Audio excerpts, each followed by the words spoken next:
These days, we're heavily into nature. The not quite 2-year-old and I. And we go look for it and at it every day on our post-nap creekside excursions. We take the dog too, even though his interest in nature seems to be limited to ducks and squirrels. He likes the walks for smelling things and eating whatever will fit in his mouth. He'd like to fit a duck or a squirrel into his mouth, but he's not allowed to chase one and can't catch the other. We see a lot of stuff, flora and fauna. However, I wonder how much the small girl will remember as she grows up. I think back to my earliest memories and dredge up a limited number of purely visual images. Lying in my pram in the garden, looking up at an old thatch roof of a cottage we moved from before I was 2. Another time, waving goodbye to my father, who was looking down at me over a tall gate, wearing a blue RAF uniform.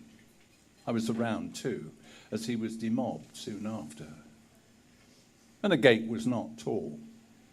I was just small.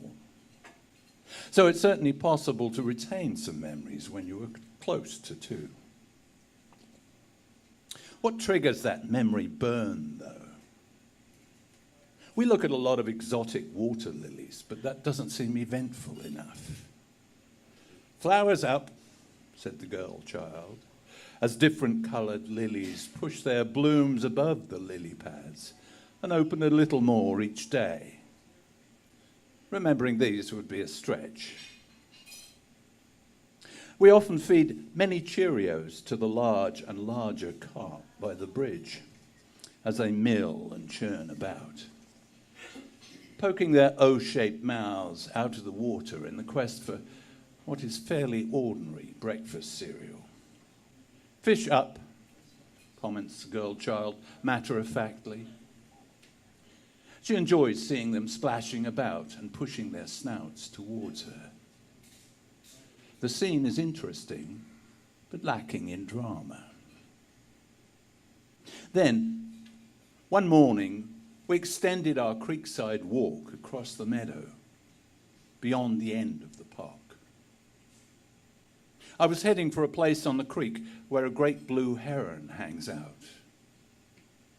We crested a low hill near the heron's haunt, and suddenly we were in the middle of a huge flock of Canada geese.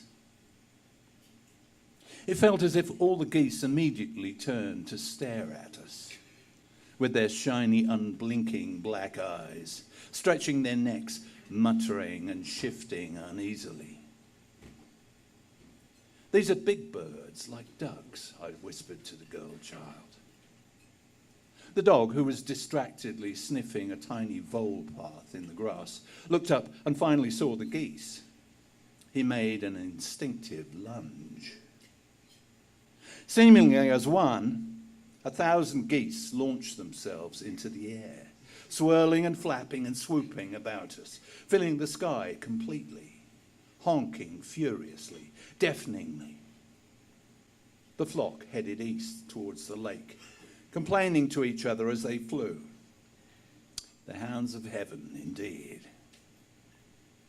A few shed underfeathers sailed by on the wind, and I'm thinking, whoa, that must have been pretty scary for the baby girl.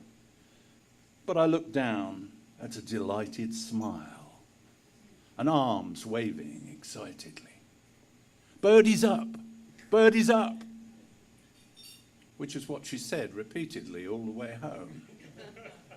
Her enthusiasm extended into her recounting of the great event for her grandmother, including expansive arm sweeps to demonstrate the total obliteration of the clear blue sky by geese.